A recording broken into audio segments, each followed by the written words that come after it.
Galera, bom dia, boa tarde, boa noite, boa madrugada. Meu nome é Sidney Martins, professor de língua portuguesa aqui do LAC Concursos. E hoje estamos aqui para a nossa próxima aula de interpretação, que é a aula de intertextualidade. E como sempre é o hábito, a gente faz um estudo dirigido. Eu vou tecer aqui alguns breves comentários sobre a intertextualidade. O negócio é o seguinte: inter significa dentro.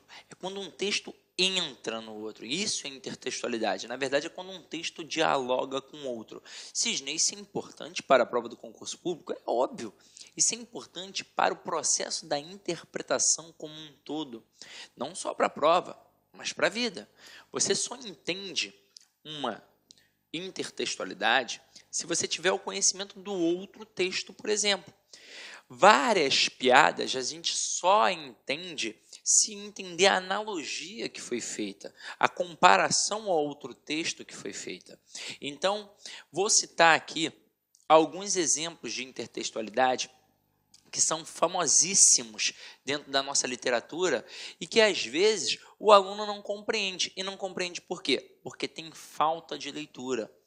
Quanto maior o nosso conhecimento de mundo, maior a nossa capacidade interpretativa. E quanto mais eu leio, mais possibilidade de perceber as intertextualidades eu terei. Vamos lá. Vou citar um exemplo clássico, mas é clássico, do Guimarães Rosa. O Guimarães Rosa, em um dos livros dele, naquele livro Grande Sertão Veredas, ele chega a mencionar que o personagem está no funil do capeta. Nesta hora, só vai perceber a intertextualidade que esse camarada fez quem tiver o conhecimento do livro A Divina Comédia, do Dante Alighieri. Porque lá na Divina Comédia, o que o Dante faz?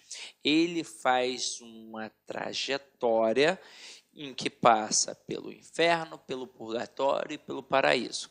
E aí, como ele descreve o inferno? Ele descreve o inferno através de anéis. E esses anéis, eles vão diminuindo de tamanho, vai formando um funil. E quanto mais fundo nesse funil, perto do corpo personificado do capeta o personagem está.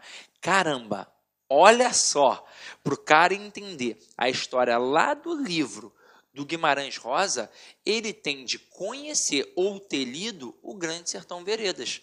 Estão entendendo?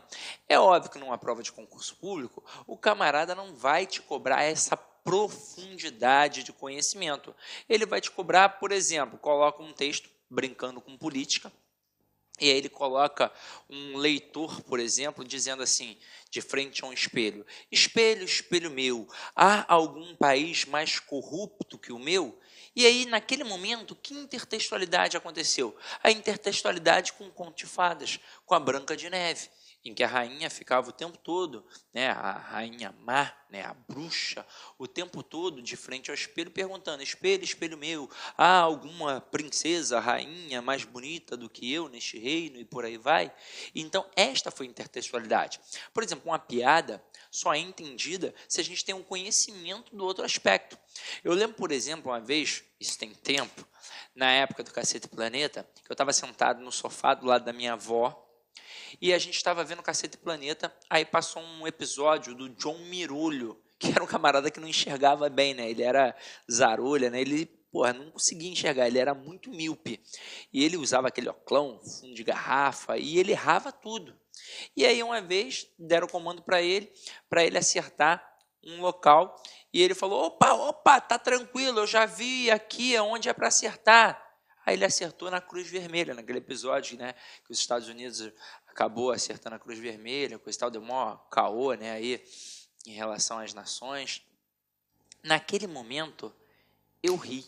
Mas por quê? Porque eu sabia do negócio lá da bomba lá na Cruz Vermelha.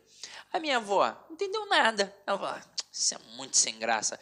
E é exatamente assim. Se a gente não tem o conhecimento daquele outro assunto, como é que a gente vai entender aquilo que nos estão colocando agora, fazendo a intertextualidade, fazendo a analogia? Não tem como. Então é por isso que eu tenho que ter uma bagagem de leitura bacana para poder perceber as intertextualidades. Não tem jeito. É algo individual. É conhecimento de mundo. É ter lido bons livros, é ter visto bons filmes, é ter escutado boa música, idade conta, viagem conta, tudo isso vai contar. Por exemplo, na TV, várias intertextualidades bacanas acontecem não apenas no texto escrito, mas em imagens. Por exemplo, em obras de arte é possível ter uma intertextualidade. Aquele camarada que fazia o comercial da Bombril, ele fez diversas. Lembram que teve um que ele estava assim, tipo a Mona Lisa? Pô, aquele momento ali, ele fez um diálogo com a obra de arte do Leonardo da Vinci, que é a Mona Lisa, conhecida mundialmente. Então, isto é intertextualidade. É quando um texto dialoga com outro, tranquilo? Então, vamos lá, vamos aprofundar esse conhecimento aqui agora. Ó. Intertextualidade acontece quando há uma referência explícita ou implícita de um texto ou outro, né, em outro.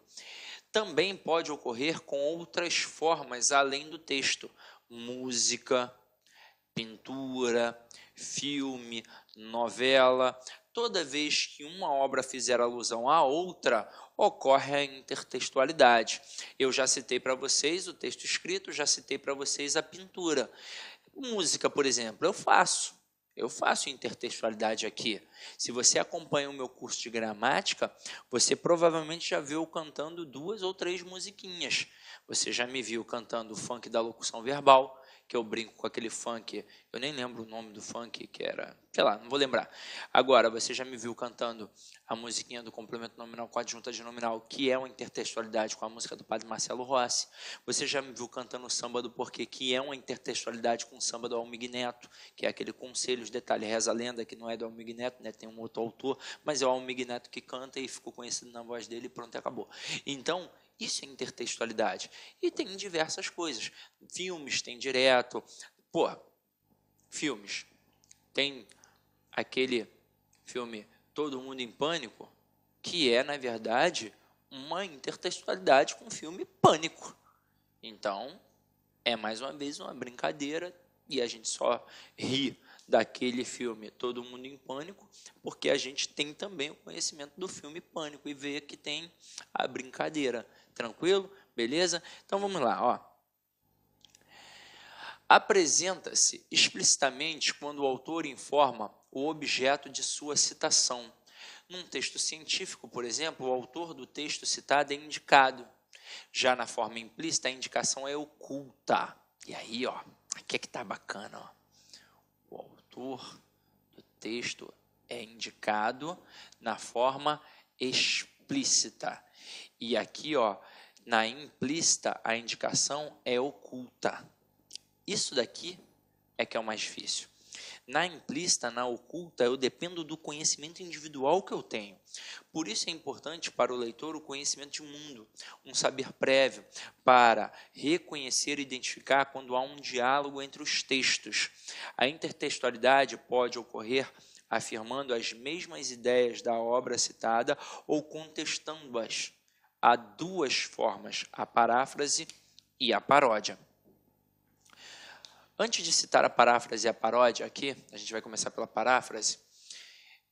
Esse tipo de conhecimento é muito bacana mesmo. E às vezes a gente nem imagina em que situações podemos encontrar.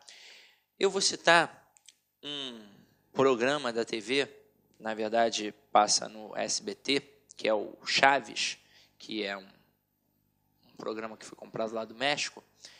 No Chaves nem tanto, mas nos episódios do Chapolin tem muito processo cultural, tem muita intertextualidade. Ele ali fez diálogos com um livro do Fausto, né, o Fausto do Goethe, né, um livro alemão. Ele fez intertextualidade com o Dom Quixote do Miguel Cervantes. Ele fez intertextualidade com Romeu e Julieta, do Shakespeare. Então, é um texto muito rico, que você só vai perceber as intertextualidades se você tiver o conhecimento daqueles outros textos. Detalhe, olha que parada interessante, pelo menos para a criança. Mesmo que a criança não tenha o conhecimento dos outros textos, ela se sente impelida a procurar. Porque é o seguinte, Se você está vendo lá o camarada falando do Fausto, do Goethe, não sei o quê, você tem a curiosidade, pô, quero conhecer esse texto. Está vendo falar de Romeu e Julieta aqui, mas quem é Romeu e Julieta? É uma história do Shakespeare. Você fica curioso aí lá perceber, aí lá fazer a leitura daquele texto. Dom Quixote, quem é o Dom Quixote? Pô, é do livro do Cervantes. Você fica com vontade de ler. Então, essas intertextualidades, elas contribuem significativamente para a ampliação do nosso conhecimento de mundo. Agora, tem que ter curiosidade, tem que cair para dentro. Pô, falou no negócio ali, opa, tá falando de um outro texto. Mas eu quero ler aquele outro texto, eu quero entender melhor. E aí, quando você faz a leitura dos dois textos realmente, tem o conhecimento dos dois textos, você entende muito melhor. Você, mas eu já ouvi falar, mas você não leu. Então, talvez você não perceba com todo vigor aquilo que você deveria ter percebido realmente, ok? Então, vamos lá, ó. Vamos aqui para a paráfrase. Deixa eu apagar aqui para não ficar poluído visualmente, ó. Na paráfrase, as palavras são mudadas, porém, a ideia do texto é confirmada pelo novo texto. A alusão ocorre para atualizar, reafirmar os sentidos ou alguns sentidos do texto citado. É dizer, com outras palavras, o que já foi dito. Temos um exemplo citado por Afonso Romano de Santana em seu livro Paródia, Paráfrase e Companhia. Está aqui, ó, texto original. É da Canção do Exílio do Gonçalves Dias. Minha terra tem palmeiras, onde canta o sabiá. As aves que aqui gorjeiam, não gorjeiam como lá. A paráfrase, tendo como base o texto A Canção do Exílio. Meus olhos brasileiros se fecham saudosos, minha boca procura a canção do exílio. Como era a mesma canção do exílio? Eu tão esquecido de minha terra? Ai, terra que tem palmeiras, onde canto sabiá. Carlos Drummond de Andrade. E aí, no primeiro texto, a temática é o quê? É a saudade. No segundo texto, a temática é o quê? Mais uma vez, a saudade. Então, o camarada está exilado, tem saudade.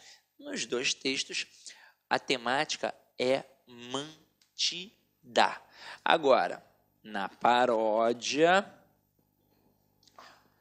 A paródia é uma forma de contestar ou ridicularizar outros textos. Há uma ruptura com as ideologias impostas e, por isso, é objeto de interesse para os estudiosos da língua e das artes. Ocorre aqui um choque de interpretação. A voz do texto original é retomada para transformar seu sentido. Leva o leitor a uma reflexão crítica de suas verdades incontestadas anteriormente. Com esse processo, há uma indagação sobre os dogmas estabelecidos e uma busca pela verdade real concebida através do raciocínio e da crítica. Os programas humorísticos fazem uso contínuo dessa arte. Frequentemente, os discursos políticos são abordados de maneira cômica e contestadora, provocando risos e também reflexão a respeito da demagogia praticada pela classe dominante. Com o mesmo texto utilizado anteriormente, teremos agora uma paródia. E aí vamos lá. Minha terra tem palmeiras, onde canto o sabiá, as aves que aqui gorjeiam. Olá, meus amigos, minhas amigas, sou o professor Luiz Antônio Carvalho, com muito prazer, muita satisfação, estou aqui para apresentar, fazer um convite muito especial, aliás, para você do Rio de Janeiro, que vai fazer o concurso para o Agente Educador 2 da Secretaria Municipal de Educação. Nós aqui da La Concurso, nós elaboramos aí um curso muito competitivo que atende às 3 disciplinas, língua portuguesa, matemática e ECA. Este curso super competitivo, é um curso aí com bastante profundidade, por apenas 10 parcelas de R$15. É isso mesmo, R$150 você vai ter esse super curso, fazer esse investimento, prazo de acesso 120 dias. Além disso, nós temos aqui, ó, o nosso personal coach, que eu estudo em regime de metas, que começa no dia 15/4, inclusive se quiser matricular antes, já temos aulas disponíveis para vocês. Papo reto, se você cumprir o personal coach, assistir às nossas videoaulas, seguir as orientações pedagógicas do nosso professor, dos nossos professores, eu tenho certeza absoluta que você estará muito competitivo e estará disputando reais vagas no dia 16 de junho da prova do Agente Educador. Bacana, meus amigos? Então, espero vocês. Quer fazer sua matrícula? Tem um link aqui embaixo, você pode clicar e se matricular no nosso curso online. Ok, pessoal? Um forte abraço, espero vocês. Tchau, tchau. Clique lá